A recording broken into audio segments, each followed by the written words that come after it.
C'est parti avec un très bel interview de Muriel Amram qui m'a consacré quasiment 1 heure. On y va, n'est-ce pas? Fire, l'Académie des nouveaux influenceurs.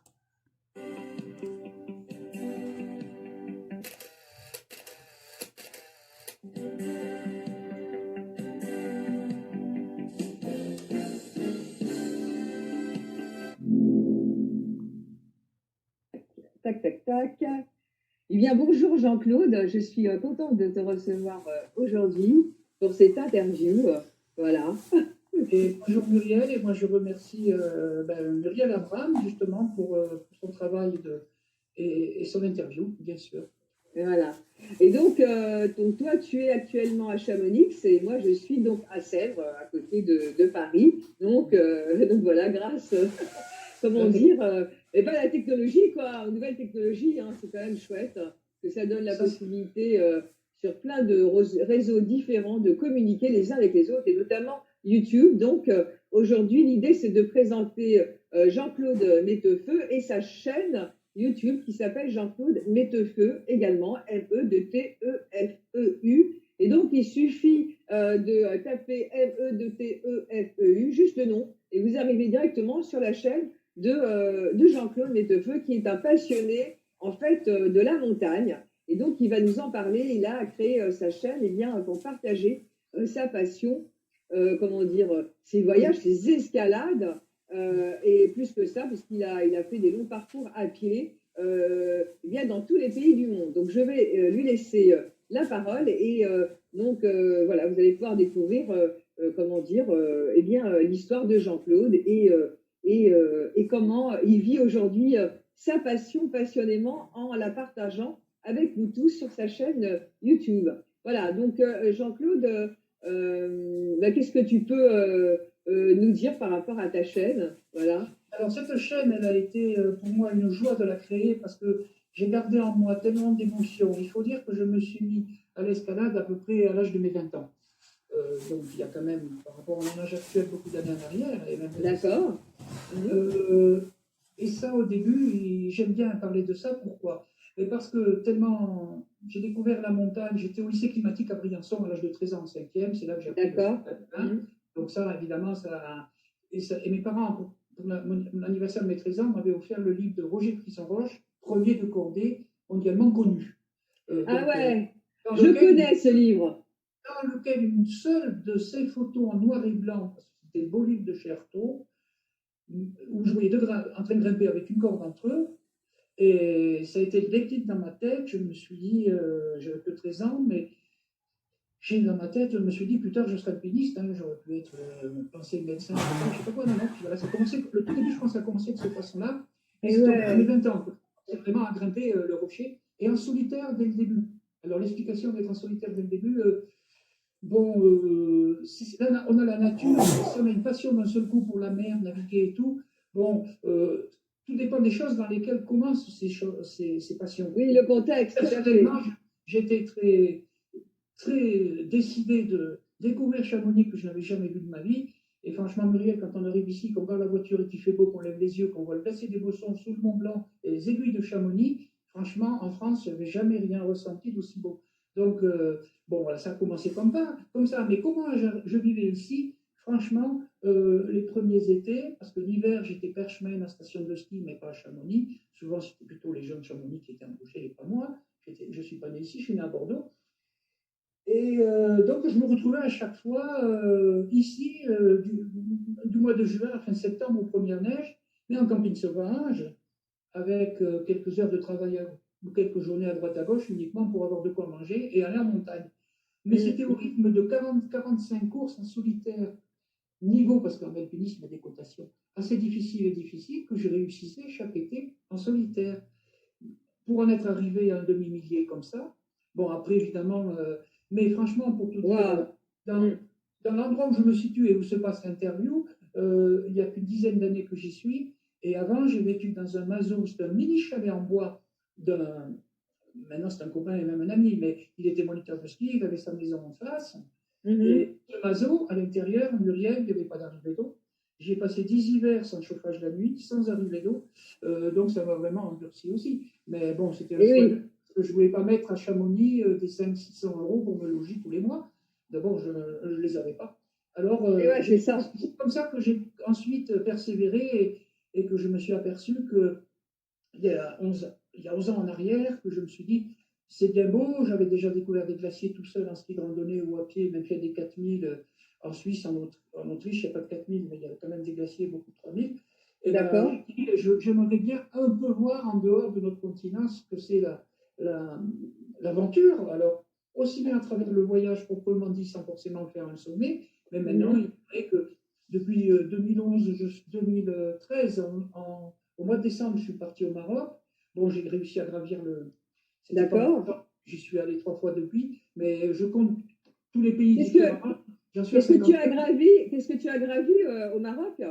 Et ben, C'est le dans le tout, haut Atlas? oui, le Atlas, c'est le plus haut sommet d'Afrique du Nord, le Oui, total. c'est ça, c'était Il ça. y a une Voilà, dizaine dans de le haut Atlas. et il fait 4000, je ne sais plus combien, mais enfin, c'est pas très difficile à la fin, il faut un peu les mêmes procédés, mais ça va bien. D'accord. Et alors après, j'ai continué à me dire, je veux découvrir d'autres sommets vraiment plus lointains.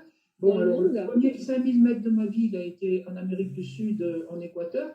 C'était l'Elite Norte, 5126 mètres. Pareil, un peu les mains dans le rocher à la fin quand même. Mais là, j'étais vraiment seul, parce que d'abord, il n'y avait personne sur la montagne, ça s'est bien passé.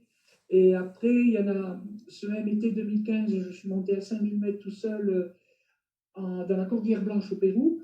Euh, D'accord. Là, c'était pour faire un sommet aussi, mais il était trop tard, donc j'ai dit sur le glacier, j'y vais pas. J'ai pas envie de finir dans une crevasse. Après, il y a eu un autre 5000 réussi, alors que j'aille chronologiquement. Oui, voilà, en Bolivie. Alors ça, c'est pas si vieux que ça. Je crois que c'était il y a 2 ans, l'été 2000. Oui, je suis reparti là-bas en 19? 2000. Et là, 2019, non, mais 18 plutôt. 18? Et là, 18? le Chacaltaya. Donc ça, c'est vraiment un sommet qui n'est pas difficile parce que le chemin, ben, il menait en haut, il n'y avait pas besoin de glacier. Et là, il faisait 5436 mètres tout seul. Et l'automne Ouais, 2019, je me suis offert plus de 5000 mètres glaciaires qui commençaient en Géorgie, donc c'est, on va dire, attaché au massif du Caucase, et qui finissait d'accord. même au sommet sur glacier en Russie. Et là, j'étais seul aussi. Mais enfin, tout ça, c'est sur ma chaîne YouTube aussi. Et donc, D'accord. voilà.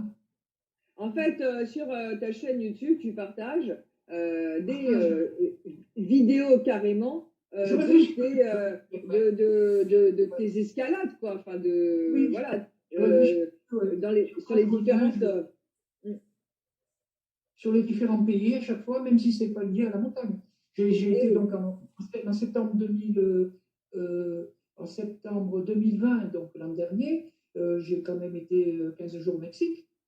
Mais là, c'était la mauvaise saison pour essayer de faire le plus haut sommet, le Rizaba. oui, À Mississippi, d'accord, je me suis abstenu. C'était les pluies.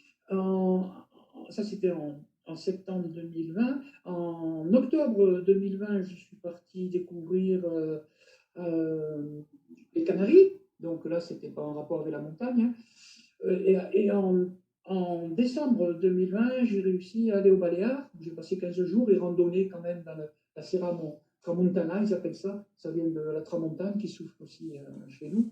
Et puis, euh, et puis j'ai réussi le mois dernier à aller 15 jours en Amérique centrale tout seul au Costa Rica. Alors là, c'était quand même assez intéressant. Mais là, eh c'est oui, pareil. J'avais un volcan voilà, que j'aurais pu essayer d'aller, mais le temps s'était couvert. Et moi, je ne voulais pas rester dans cet endroit où mes documents n'auraient rien donné. Quoi. eh oui, bien Alors, sûr, alors, je ne d'accord. sais pas si j'ai fait la parenthèse pendant que l'interview tourne. C'est-à-dire que je suis le parrain aussi en même temps de l'association ABC Hôpitaux. Je me permets, hein, Muriel. Eh ben, bien sûr, bien sûr. Et Donc je donc, vois là, je ne sais pas si on voit la bien sur planète, oui, la la planète planète du du rire. rire. Oui. Alors, oui, Donc, la planète du rire. une Ok. association bénévole de clowns, d'enfants pour les hôpitaux. Donc, le patron, c'est M. Gérard Régal. Et depuis quelque temps, il n'y a pas si longtemps que ça, qui a voulu que je sois le parrain de l'association. Et bien, Gérard Régal a quand même rencontré Super, hein, bravo, hein. quelqu'un qui est très connu, je ne veux pas dire son nom, mais M. Bijard, hein, Eh oui, d'accord. le grand acteur, quand même, acteur si on veut. Hein. Enfin, parce que ce M. Bijard, il soutient aussi une association Mais pour les tout à diabétiques. fait. Oui, oui, Et complètement. ils se sont rencontrés entre eux, et là, vraiment, j'étais content de savoir que Gérard Régal d'ABC Hôpitaux s'était fait copain avec lui. Enfin bon, ça c'est comme ça. Donc ça, Sinon, donc en fait, tu es le parrain d'une association qui s'appelle ABC Hôpitaux oui, oui, pour faire rire les enfants les malades, enfants à l'hôpital ça, avec des clowns et oui, mais je connais cette association. Oui, ça c'est elle est incroyable. connue.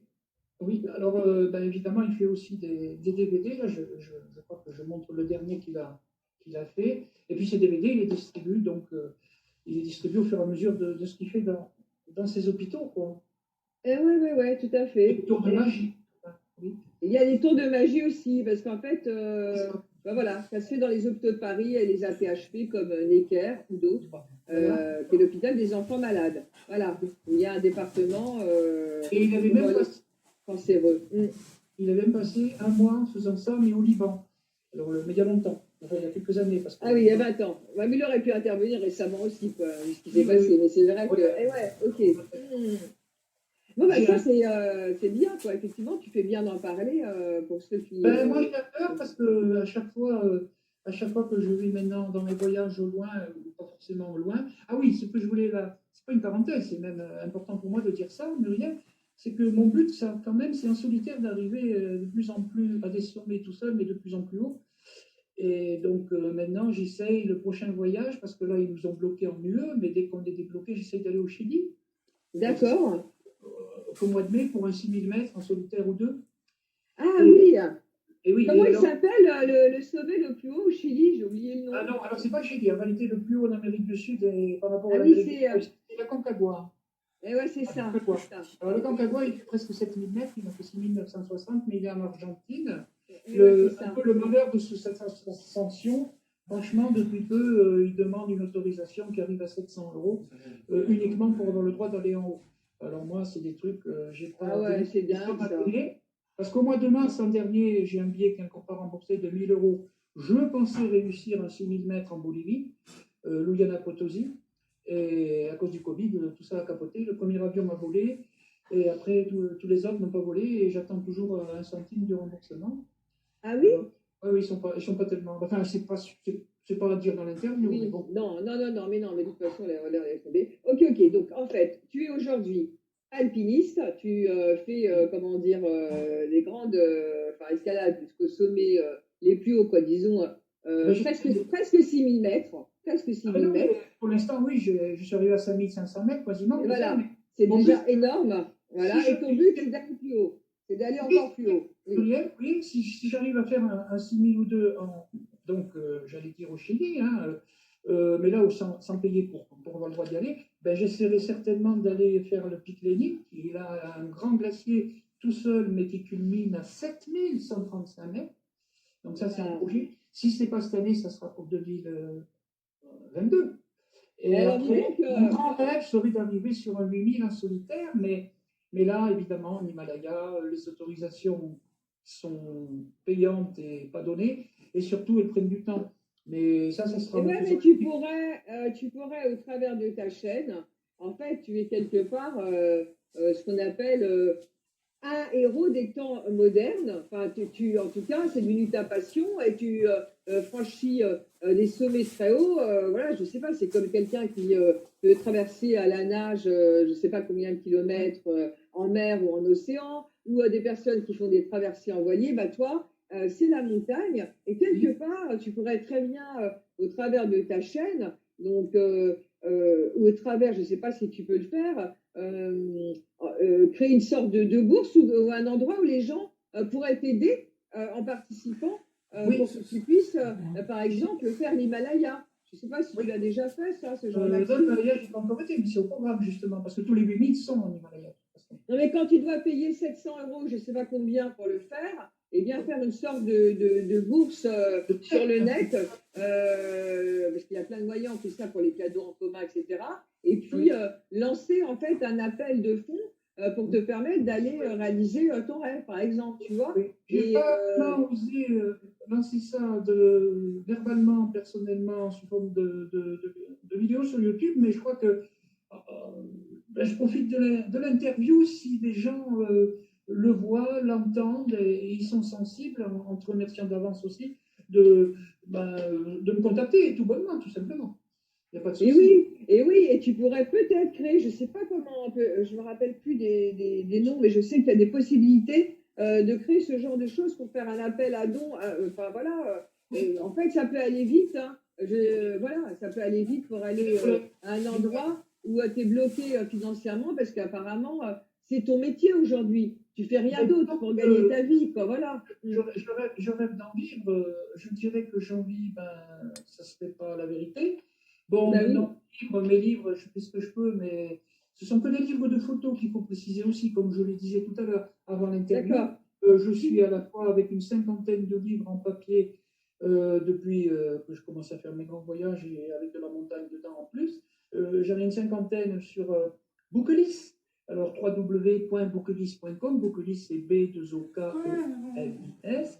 Et une cinquantaine D'accord. de livres de Jean-Claude, déjà en papier, que de photos d'ailleurs. Très bien.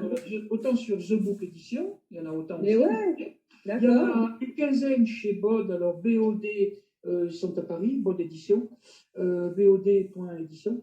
J'en ai une quinzaine en papier. Et sur Amazon en e-book, il y en a une cinquantaine aussi. Mais qui sont Ah oui, donc beaucoup moins chers en e-book, c'est 6, 7, 8 euros.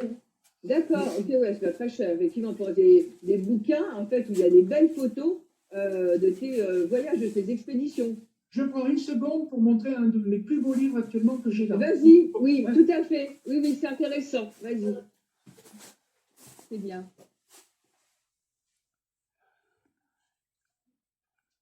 Carrément, quoi. Voilà, je suis là. Alors celui-là, c'est le plus beau que j'ai jamais pu réaliser. Il faut que vraiment, je sais pas si les gens voient quelque chose. Alors, attends, on va peut-être pas très très bien voir parce que c'est. Voilà.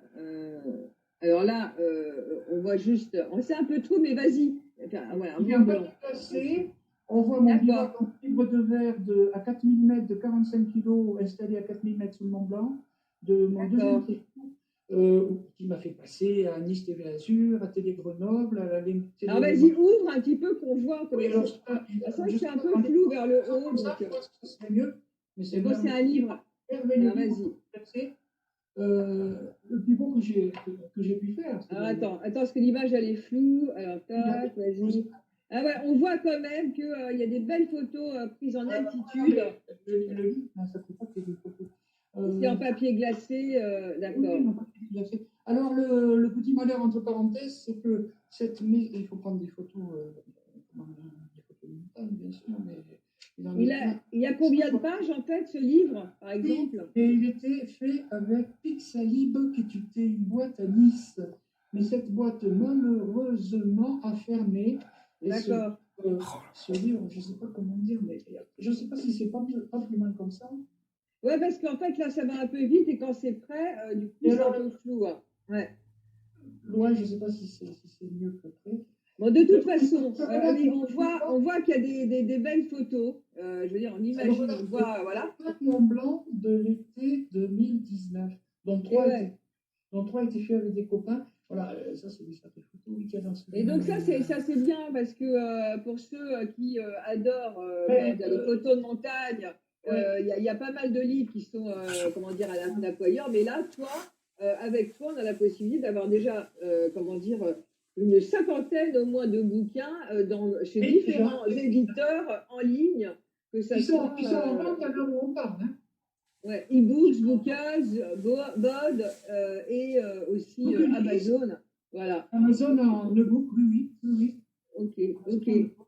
Ben, ça c'est super. Donc j'invite les personnes, bien sûr, à aller voir. Moi j'invite par-dessus. Oui. Voilà, à aller voir en fait. De toute façon, dans le descriptif de l'interview, je mettrai les liens vers les différents éditeurs et vers les différents chapitres qui concernent tes bouquins. Comme ça, les personnes pourront aller voir. Et si après, un jour, tu veux créer, j'en sais rien, un lien où on peut t'aider à financer, déjà, voilà, rien qu'au niveau de l'académie, si chacun met 10 euros multiplié par 100, ça fait déjà 1000 euros. Donc, s'il y en a 70, ça fait 700 euros. Et du coup, tu as le sommet vers... je ne sais plus quel est le sommet, tu m'as dit qui était payant, j'ai oublié. La Concagua, c'est 1967, 5 mètres en Argentine, malheureusement, il demande une autorisation qui a il y a 5 ans, elle était à 200 euros, elle est passée à 700. Hein. Ben voilà, donc par C'est exemple, un sommet on qui s'est pourrait... fait ce mois-ci. Le pire, c'est que c'est un sommet dans la meilleure période de ce mois-ci. Donc en fait, je vais demander à l'académie, hein, pourquoi pas, voilà, parce que Mais, les personnes, l'interview est fait pour les personnes de l'académie c'est gentil. et ça Mais sera là, diffusé il faut aussi aussi qu'on sur YouTube.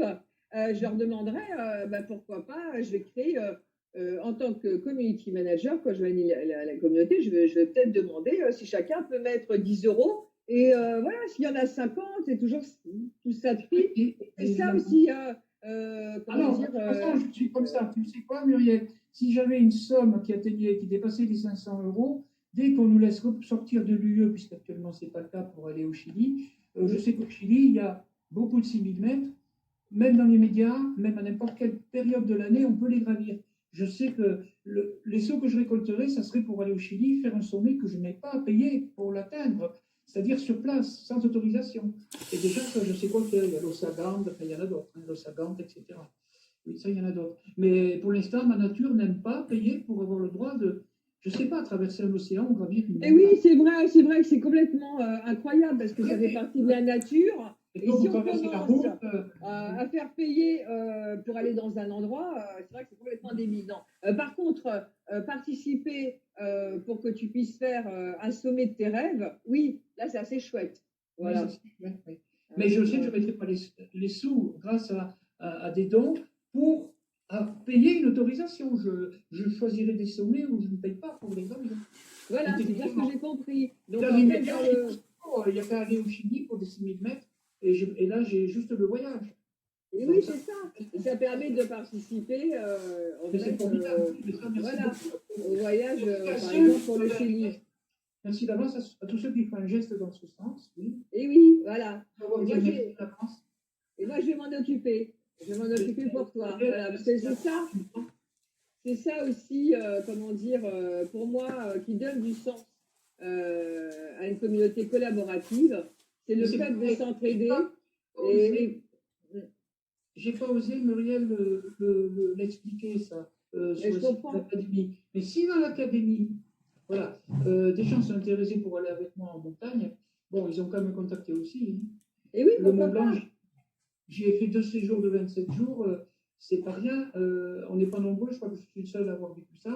Bon, mais même si des télévisions ou des radios, j'ai quand même été 2 fois 1 heure sur France Bleu, j'ai été une dizaine de fois sur Radio Mont Blanc, j'ai été aussi en Suisse sur Rhône FM, j'ai été 1 heure sur Radio Judaïque FM à Paris, c'est quand même la plus grosse radio en France judaïque. Et ouais. Donc en fait, tu es un alpiniste, tu es un auteur, voilà, parce que tu fais des livres avec des images, des photos, voilà, des photos-reportages. En fait, tu as été pas mal sollicité, accompagné par les radios et les télévisions dans tes différentes expéditions. Donc, on peut dire que vraiment, tu es un passionné, un spécialiste de la montagne, et que les personnes dans le domaine des médias ont voulu t'accompagner pour faire certaines expéditions. Donc, tout ça, on le trouve sur ta chaîne. Ta chaîne, elle existe depuis combien de temps? Depuis presque, on va dire, une dizaine d'années, et il y a quand même 1400 vidéos. Donc, mes films figurent dessus, il faut aller sur ma playlist. Les films, je ne sais pas, je les ai montrés là quand même tout à l'heure, hein, je les ai montrés. Hein. Voilà, mais là, comme on fait l'interview, l'idée c'est d'expliquer aux personnes. Voilà. Donc il y a aussi des DVD, et il y a des films. 3 en film, hein, une en 2010, une en 2011, en 2012. Il y a eu les 20 Mont Blanc l'été 2009 en solitaire, sauf 3 avec des copains dans ce DVD, qui m'a fait inviter au Festival international de la randonnée en Suisse, à Villars-sur-Olon. Je me suis retrouvé invité quand même par le Club Alpin Italien dans les Dolomites à Oronzo aussi pour une conférence, aussi le Club Alpin Italien de Gorizia, frontalier avec la Slovénie pour faire une conférence, mais là c'était invité, c'est-à-dire que là j'étais quand même hébergé. Puis, alors donc tu es aussi conférencier. Oui, j'ai une 50aine déjà de conférences. Ah voilà, tu es aussi conférencier, ok. Donc, où tu vas raconter, qu'est-ce que tu parles dans tes conférences? Et bien évidemment, je passe un fil d'une de mes traversées des Alpes, ou sur le Mont Blanc, où je peux passer le film que j'ai commencé, qui est, j'allais dire, qui est presque à jour, parce qu'il en est de mon tour du monde, là. Parce que le tour du monde, il en est quand même à 59 pays à l'heure où je parle. Et ce DVD, quand il a été monté par une monitrice de ski, qui s'est mis dans la vidéo, j'en étais à 47 pays. Pour l'instant, je suis à 59, donc ça me permet de faire quand même des soirées dans des salles. Et à partir du moment où les salles ne sont pas trop chères, et c'est pour ça que ABC Hôpitaux me permet, en passant par eux, d'avoir des salles par des mairies à des prix vraiment très intéressants. Voilà. Ça, c'est pour ça que cette association aussi, pour moi, c'est quelque chose. Et oui, c'est important. Et 59 pays, c'est beaucoup. Ben, moi, je continue. De toute façon, dans mon esprit, il n'y a pas de raison. Quand on aime et qu'on a mis le pied à l'étrier, ben oui, j'ai été au Canada. J'ai été en stop au Canada en 15 jours. J'avais fait 3500 km de stop. Et j'étais allé le long du Saint-Laurent, évidemment, de Montréal à Québec en stop. Je regardais ta chaîne, oui. Traverser le Saint-Laurent en bateau pour me redescendre de l'autre côté, descendre au fleuve du Niagara avec un gros camion là-bas, comme américain, mais les gros cours d'échappement, qui m'a fait faire 700 km de stop dans la journée, et payer à manger dans une aire d'autoroute. Et en 15 jours au Canada, j'avais quand même fait 3500 km de stop. Le stop marchait très bien, et je dormais dehors. Je suis très habitué à la montagne, donc je peux avoir ma tente. Oui, après, tu peux vivre dans des conditions difficiles, et puis de toute façon, vu là où tu es monté, ça veut dire qu'au niveau de la respiration, au niveau de tes capacités physiques, tu es assez en forme, quoi. On peut dire que tu es assez en forme. Parce que... J'ai eu une époque où je courais régulièrement, jusqu'à 10, 15, 20 km par jour. Bon, oui. Et alors, ça m'a quand même marqué. J'avais réussi à faire les 10 km en ski de fond à une époque où j'étais perchman à Avoria, où je gardais en plus, pour avoir un tout petit bout de chambre, j'allais dire, à côté des vaches, je gardais 45 vaches, je me levais à 4 heures du matin, je soignais mes vaches, je partais en footing à Morzine, il y avait 5 km. Ensuite, au lieu de prendre le bus des employés, je faisais 5 km de plus en footing, il faisait encore nuit puisque c'était l'hiver, pour arriver au départ du téléphérique. Et pour finir, au lieu de prendre le téléphérique pour aller monter les skis, je montais par les pistes de ski en courant. Et à midi, je sais que j'ai mon casse-croûte dans la poche. J'avais fait 10 km en ski de fond et j'avais mis 31 minutes pour les faire. Le record de France, c'était à 28 minutes. Donc tu as une belle force. Là, c'est assez lointain quand même. Mais... on ressent de toute façon que tu as une énergie incroyable. Hein. Tu sais ça. Je pense qu'il y a. Moi, j'en ai pas parlé, mais quand j'ai eu la chance, parce que mes parents étaient militaires dans l'armée de l'air, tous les deux, et je suis né à Bordeaux, mais entre l'âge de 3 ans et 6 ans, avec mes parents, on a vécu à Madagascar. Hein. Donc, on a vécu à cette époque-là à Madagascar. Évidemment, la classe où j'apprenais à lire et écrire le français avec une bonne sœur, on était assis sur la terre battue, on n'avait pas une chaise. Et c'est dans ces conditions que j'ai appris à parler et à écrire le français. Et ça c'est toujours resté ancré en moi.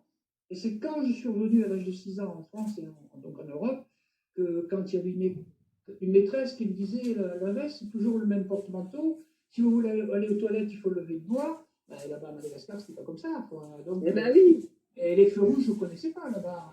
Oui. Il y avait des vélos et des gens à pied. Donc j'avais passé 3 années dans une ambiance que, une fois arrivé en Europe, je disais dans ma tête, c'est quoi, qu'est-ce qui se passe? Bon, maintenant évidemment, un peu en grandissant, on s'habitue. Mais du coup, tu es quand même revenu dans la montagne, quoi, Chamonix, et quand tu pars en expédition, eh bien, tu es plus proche de la liberté que tu pouvais avoir quand tu étais petit, et qui s'est ancré en toi aussi, peut-être. Bravo, oui, ça c'est indéniable. Hein. On est au pied de ces glaciers, de ces montagnes, il n'y a qu'à marcher 1 kilomètre, on est sur des chemins et dans la forêt. Et oui. Donc, ça c'est même pas 1 kilomètre, oui, c'est vrai. Et du coup, tu as battu des records ou pas en altitude? Il y a quand même certains journaux qui avaient traité à l'époque, mais je ne les ai pas préparés, je ne les ai pas sortis. Mais il y a une vidéo qui est sous forme de reportage de tous mes articles de presse aussi sur mon YouTube. pense que c'est dans ma playlist. D'accord. Et Ouais, parce que j'étais en train de regarder tout à l'heure. alors, dans cette vidéo, je sais qu'il y a une fois à Ouest France, parce qu'à l'époque, j'avais une copine, enfin une amie en Bretagne, Oui. qui titrait un bel article dans lequel il marquait record d'Europe de vie en altitude. Et Bon, voilà, je évidemment, vois, je suis sur la playlist record d'Europe de vie en altitude. Voilà. euh, Donc la cime du Mont Blanc, tu as fait aussi les Alpes. Enfin, voilà, quoi, je pense que là, t'es. il y a pas- en, Ah oui? en m'installant au Mont Blanc, bon, mais sans être au sommet, mais j'allais au sommet dès qu'il faisait beau parce que j'étais en dessous. C'est pas la peine de prendre la foudre en été s'il fait mauvais temps. Eh oui, de prendre des risques inconsidérés. Non, L'idée, là, c'est c'est n'importe quoi. Rester de là-haut, c'est faire des expéditions et puis de revenir vivant, mais avec des belles photos et tout ça. C'est ça l'objectif. oui, c'est Eh mieux. oui. Et donc là, tu étais juste en dessous du Mont Blanc, c'est-à-dire que tu étais à quoi, à 4000 mètres? Non, après, quand j'étais en dessous à 4400 mètres, donc j'étais à 400 mètres sous le sommet. Le D'accord. premier séjour des 27 jours, après j'étais à 400 mètres sous le sommet. Donc en 2 heures de temps, j'étais au sommet, je revenais à 4400 mètres. Et là, je récupérais, je recommençais le lendemain quand il faisait beau. Donc c'était le premier séjour en 27 jours, j'ai été, je sais plus D'accord. exactement deux fois, au moins une douzaine de fois en haut. Et le Et tu deuxième séjour, dormais, et tu dormais à 4400 mètres, tu dormais dans quoi, sous quoi? eh ben, le premier séjour, à 4400 mètres, il y avait le bivouac Valo, donc dans lequel qui n'est pas gardé, qui permettait de s'abriter.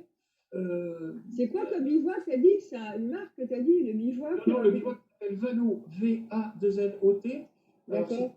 Voilà. Mais le deuxième séjour de 27 jours, j'avais mon bivouac en fibre de verre, dont on voit la photo ici. D'accord. J'ai installé, il faisait 45 kilos, et que j'ai installé à 4400 mètres au Grand D'accord. sommet, à 4000 mètres, sous le sommet du Mont Blanc. Donc là, c'était un peu plus long pour aller au sommet, mais c'est avec ça que je vivais là-dedans. Ça, c'était le deuxième séjour de 27 jours. De 27 jours, oui. D'accord. Est-ce que tu as déjà écrit un livre sur... Écrit, oui, mais le premier livre, j'en parle pas parce que l'éditeur était soi-disant pas honnête, il m'avait pris des sous, et donc il ne aussi pas. Oui, c'était un livre où il y avait quand même des choses écrites, oui, effectivement. Et pas beaucoup de photos. Mais je préfère pas en parler, ça a duré 2 ans, il m'a pris quand même 2000 € en tout, et franchement, Et c'est pas sorti. Et c'est pas sorti. Il est sorti, le livre, bien sûr qu'il est sorti, mais Ah oui. j'ai absolument trop rien gagné avec cet éditeur-là. Mais moi, je vais faire tout ce que je peux pour passer de l'auto-édition avec un vrai éditeur, qui, on m'a toujours dit, un vrai éditeur, il donne peu moyennement beaucoup dès le départ, et au fur et à mesure de la quantité de livres vendus. Bah oui, c'est ça, c'est ça. Voilà. Oui, parce que ça pourrait être intéressant de raconter ce séjour avec... C'est trop... C'est maintenant que tout ça me traverse l'esprit. Mais si, grâce à ton interview, Muriel, quelqu'un qui est un vrai éditeur nous entend, eh ben, c'est feu vert, il y a quand même contact. Ouais, feu vert pour écrire même pour des cartes carrément postales, un beau livre. même pour des cartes postales, ou même pour des cartes postales ou des posters. Parce que j'ai certaines écrire uniquement déjà un beau livre sur une sorte de record d'avoir vécu 27 jours à 4400 mètres ou 4000 mètres en dessous du Mont Blanc, cette histoire avec cette maison en fibre de verre et tout ça, c'est intéressant. Ça peut être une belle histoire où tu peux raconter des choses et comment tu faisais pour descendre, pour monter, les sensations et tout ça. Voilà, oui. Je pense que c'est un sujet qui forcément peut intéresser. Et puis l'idée, on verra. S'il y a des personnes qui nous écoutent là et qui font partie du monde de l'édition et qui recherchent voilà, des histoires d'héros ou d'héroïnes, enfin de personnes qui, comment dire, vont au-delà de leur puissance, quoi, qui vont, qui vivent vraiment leur passion pour aller plus haut, toujours plus haut, comme Jean-Claude, ben, n'hésitez pas à le contacter. Je mettrai son email en bas, en fait, de la vidéo.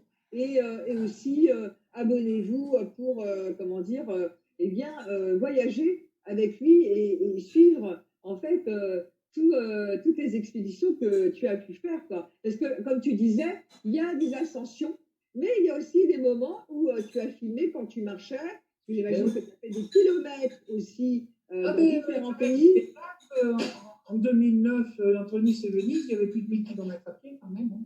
Et ouais, Et il y a eu entre ce Nice et fameux jour Venise. pour arriver, Et ouais. quitter la Méditerranée et arriver au bord de l'Adriatique. Mais ça, c'est entièrement 100% à pied. Et Des oui. fois, quand je Ah, courais par c'est des flou chemins de là. montagne, il y Vas-y, avait... remets parce que c'est flou. De Nice à Venise, vas-y. Comment Voilà. Ah voilà. Alors, laisse, stop. Bouge Oui. pas, bouge pas. Alors attends, avance un tout petit peu. Voilà. Très bien. Traversée des Alpes, Nice-Venise en 73 jours, 2010, là on voit. Alors, il y a eu celle en Voilà. 2010, mais là, c'était plus de 1000 km à pied en 73 jours. C'était évidemment par des chemins de montagne, certains glaciers, certains sommets de 4000, pas difficiles.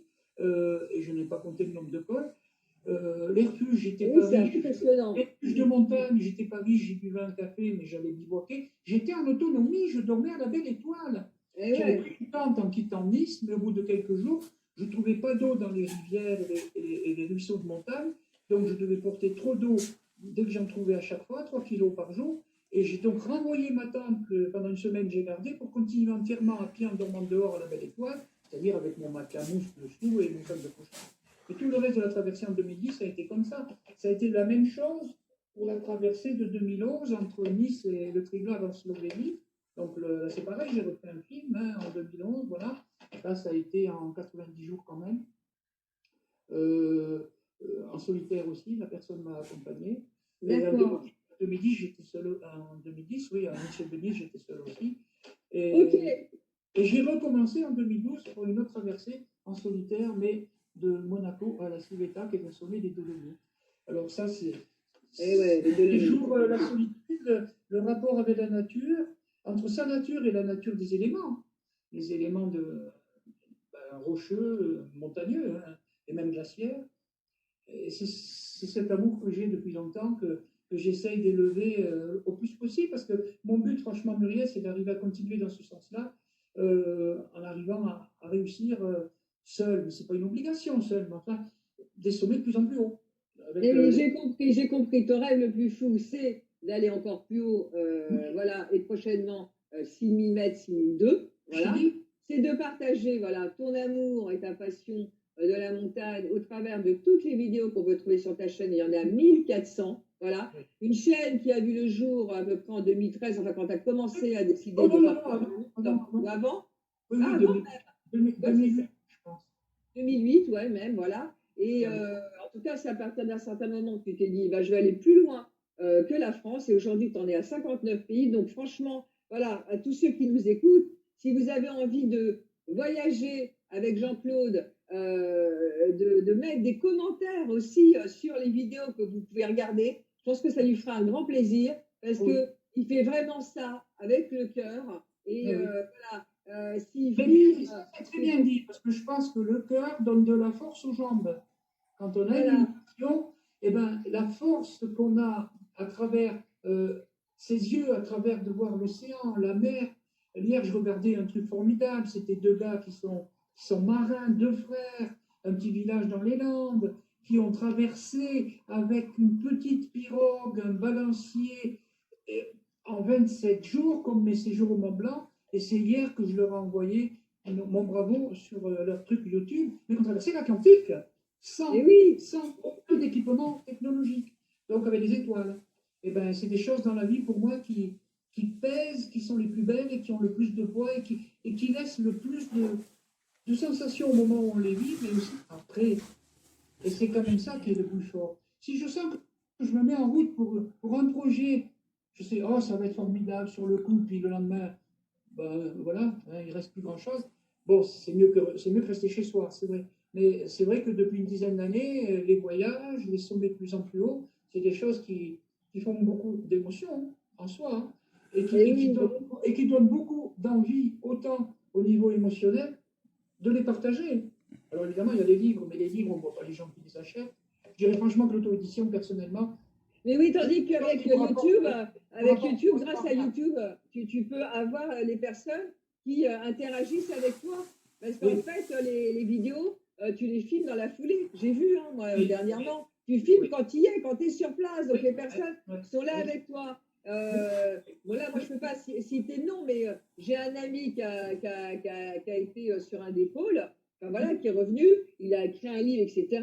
Ah, Bref, en fait, voilà, tu fais des expéditions, voilà, comme oui, je lui, il y a de remercie quoi. quand même les quelques partenaires que je peux avoir. En même temps, ils seront très contents de voir que j'ai pensé à eux. Mais bon, j'ai le moulin de Launay, c'est de la gélule royale, c'est du rhum chinois.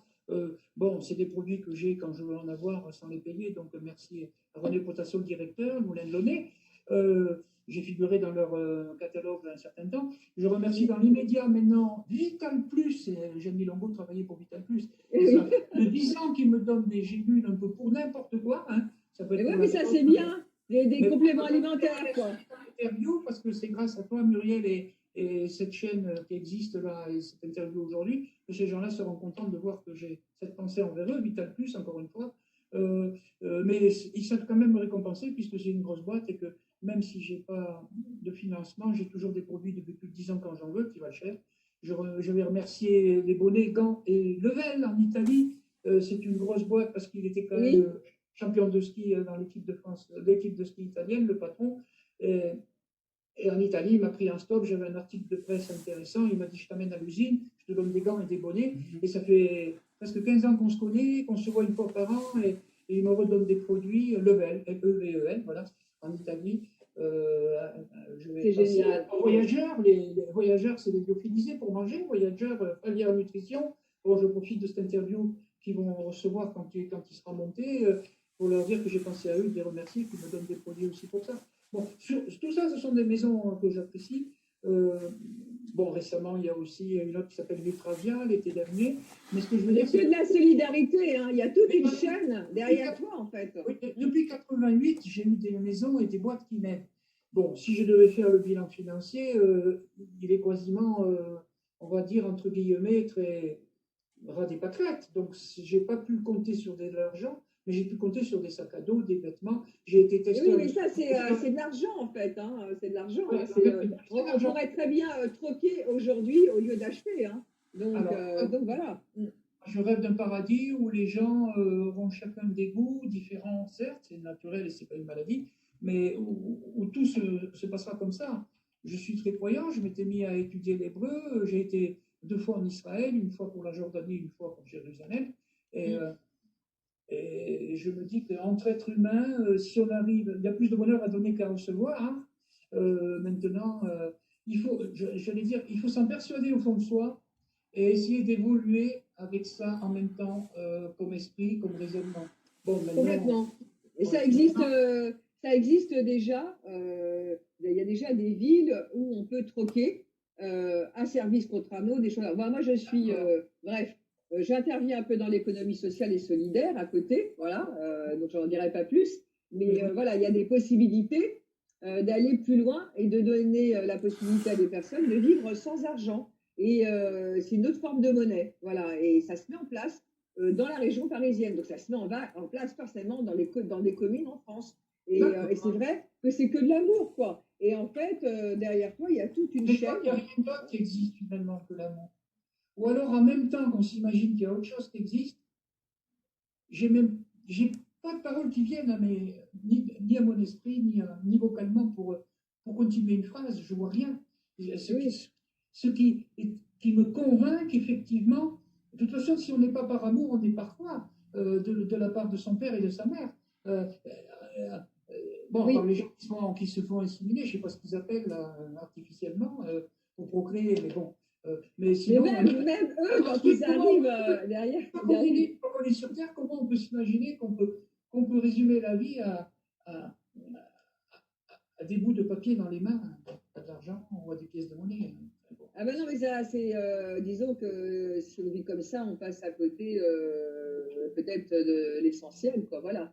Donc dès qu'on Oui. est dans le cœur et qu'on fait des choses avec son cœur, eh ben forcément on est heureux, hein. Voilà, c'est tout C'est simple, vrai, hein. Ça c'est paraît vrai. con, mais voilà. C'est pour ça qu'on vit, on est en train de vivre quelque chose, je n'ose même pas en parler parce que moi je surfe et je passe par-dessus, mais cette histoire de Covid dans l'immédiat, tu vois Muriel, m'empêche d'aller au Chili, même si j'avais les sous dans la poche. Et comme c'est mon prochain objectif, eh ben, je me dis, il faut patienter, il faut attendre le mois de mai qu'on nous libère. Mais on se sent prisonnier, donc c'est quelque chose qui, quand on est aventurier, c'est dur à vivre. C'est dur Eh bien à oui, parce à que toi, vivre. effectivement, tu es un vrai aventurier, tu as besoin d'aller à travers le monde, Et voilà, pareil, voilà. j'ai passé 2 hivers entiers en camping sauvage dans la vallée de Chamonix, mais pas consécutifs, mais il y a longtemps. Et je ne compte pas les printemps, été et automne entiers que j'ai passé en camping sauvage. À l'époque, oui, j'avais pas des économies pour rester en me logeant à Chamonix. Ça, je ne regretterai jamais, ça m'a endurci. Et le mazo dans lequel j'ai vécu pendant 10 ans, avant les 10 années où je suis à l'endroit où je parle, c'était un tout petit chalet en bois, il n'y avait pas d'arrivée d'eau. Et ça a été 10 hivers à Chamonix sans chauffage. J'avais un poêle à pétrole, mais je le mettais le matin pour ma toilette et à midi pour faire chauffer un peu ma cuisine et le soir pour chauffer ma cuisine. Et dans la journée et la nuit, il n'y avait pas de chauffage. Il n'y avait même pas d'arrivée d'eau. Donc, ces années, elles m'ont, je pense, en vivant 10 années consécutives comme ça à Chamonix, complètement aussi endurci. Donc, ça c'est avec. Je les ai vécues de bon cœur, je ne les ai pas vécues. Et tu es heureux, en fait, de le partager sur YouTube au travers des vidéos que tu filmes sans arrêt, et ça te donne aussi de la force. Et ouais. Et c'est grâce à ça que je trouve quand même des conférences, quoi. Que ce soit dans un office du tourisme, dans une école, dans un collège. Et ouais, ta chaîne YouTube te permet de te faire connaître, voilà, de te faire connaître et de passer. Voilà, alors ça, je fais une pause volontaire pour dire encore merci à Muriel Amram qui, je considère, me fait une excellente interview, qui remonte à quelques années, mais pas tant que ça, et que j'en suis quand même arrivé à 72 pays différents. On est en 2024, et j'ai été en début de l'année 2024 au Koweït. L'an dernier, ça a été les Émirats Arabes Unis et puis le Sénégal. Oui, je veux repartir, mais je voulais surtout dire aussi que je serais très content parce que la parenthèse, c'est que la chaîne YouTube où il y avait 1400 vidéos a été fermée pendant 2 ans. Tout ça parce que j'ai chanté quelques chansons sur des musiques à droit d'auteur, et pas beaucoup en plus. Alors ça m'a fait vraiment mal. J'avais une petite chaîne YouTube avec quelques vidéos qu'ils n'avaient pas fermées pour pouvoir la regarder. Mais il était loin d'en avoir 1400 évidemment. Et je me suis aperçu il y a 1 an ou 2 en arrière que à nouveau je pouvais remettre des vidéos sur cette chaîne. Et cette petite chaîne YouTube en est arrivée maintenant à plus de 300, 400 vidéos, je crois. Donc c'est reparti avec YouTube. Et la parenthèse que je voulais dire à Muriel Amram, je serais très content à nouveau si Muriel, je pouvais compter sur l'Académie des nouveaux influenceurs pour toujours aller progresser dans mes aventures d'aventurier. Voilà, c'est une parenthèse. Et Muriel, merci d'avance. Je reprends l'interview qui est très intéressant. Et aussi, comment dire, tout ce que tu vis, quoi, tes émotions. Parce qu'on doit avoir des choses sur les films, on doit avoir tes émotions, on doit avoir pas mal de choses en direct, du coup. Hein. Et ouais. Et ben merci à toi pour ce partage. Je pense que voilà, ça donne envie. Un grand merci à toi, Muriel. Et de rien, ça fait plaisir. Un grand merci à tous ceux qui ont des oreilles et qui sont sensibles et qui diront ah ben tiens, oui, pourquoi pas donner un coup de main. Voilà, oui. Pourquoi pas lui donner un coup de main, c'est un peu. Le but de nous tous avec nos chaînes, c'est pas d'atteindre des milliers et des milliers d'abonnés ou de devenir un youtubeur, c'est vraiment de partager uniquement ce qu'on aime, d'être dans le cœur et puis rayonner à plusieurs dans l'amour et la bienveillance, c'est tout. Donc voilà, et je pense que c'est ça qui est important, c'est si vous voulez donner un coup de main à Jean-Claude, déjà au niveau de l'académie et même au niveau de la population des youtubeurs, comment dire, qu'est-ce que je peux dire, les membres de l'académie, en fait, on n'est pas là forcément pour devenir des youtubeurs, avoir des milliers d'abonnés, c'est pas notre but. Ce qu'on veut, nous, c'est simplement donner un petit peu de notre cœur et faire avancer les choses dans le monde avec nos vibrations positives, c'est tout. Donc, on est 300, 200, 500, 1000 abonnés. Qu'importe, l'essentiel, c'est d'aider même une personne. Déjà d'aider. C'est beau, hein? C'est vrai? Voilà. C'est vrai, c'est beau, bravo. Encore merci, hein, Muriel. De rien. Bon, alors, je suis contente de toute l'interview. Voilà. Merci à toi. Et pourquoi pas organiser, comment dire, un voyage à plusieurs, un de ces quatre, why not? Ou même organiser, grâce à ta présence parisienne, j'ai quand même été invitée par la Société française des explorateurs à Paris, au Café de l'Aventure, où j'ai pu passer et parler de mes aventures et passer des documents de mes aventures. Donc ça a été un moment très fort, c'est la guide du raid. Hein. C'était venu de la société. Et ouais, ça c'est génial ça. Je l'ai là, hein, je l'ai là. Il y en a pour une seconde à le montrer. Ah ouais. Ok, pour terminer l'interview. Voilà. Voilà, je le montre, je, Belle note. je le décroche du mur. Je ne sais pas si ça va être très visible. Voilà. C'était, je ne sais pas, mais après, ça se passait à Paris. Hein. Je ne sais pas si on. Ah oui, alors attends, avance. Ah, bah, très bien. Les cafés de l'aventure du 4 avril 2017. Mais c'est génial comme idée, ça, les cafés de l'aventure. Voilà. Et donc, j'ai été invité par ces gens-là. On était deux pour toute la soirée. Ça a été un moment, j'allais dire, inoubliable pour moi. Hein. Oui, c'était pas si vieux que ça. C'était en 2017. Peut-être qu'avec mais je voulais dire, mon opinion, c'est que si, grâce à cette interview, il y aurait un collège, une école primaire ou plusieurs, ou quelque chose à Paris, les gens sont intéressés pour pouvoir venir et faire une conférence, ben moi c'est plus vert, hein, évidemment. Parce que moi, à chaque fois que je fais une conférence, j'ai pas un tarif établi. J'allais dire, les gens me donnent ce qu'ils peuvent, je peux pas dire mieux. Voilà. D'accord. Ok. Sachant que tu as le billet aller-retour de Chamonix, donc c'est pas si... Voilà. C'est Grenoble, d'accord. Ok. Oui, mais j'ai une carte de réduction pour les trains. Moi, j'ai Senior Plus. Pour la région, j'ai la carte hélico-solidaire. Donc, ouais, ça doit être genre 50 € le billet, quoi. Ça ne doit pas dépasser 50 € pour la Paris. Mais il y a tellement de choses. Ouais, c'est ça. Avec Ouigo. Existe. Que grâce à cette interview, pourquoi pas, si des gens. Et oui, carrément. Eh ben, il y a qu'à me contacter. En fait, je vous invite à partager. Donc, je te remercie pour ce partage. Je pense qu'on a fait un bon tour. Tu es à la fois aventurier, auteur, conférencier. Tu partages surtout, c'est pas ça les termes, on s'en fout, c'est que tu partages ton amour de la montagne et que tu es prêt à le partager. Il n'y a pas de limite à ça. Il n'y a pas de limite. Voilà, donc n'hésitez pas à partager. Il ne faut pas penser à des quantités quelles qu'elles soient. Donc en fait, n'hésitez pas à partager sur les différents réseaux sociaux que ça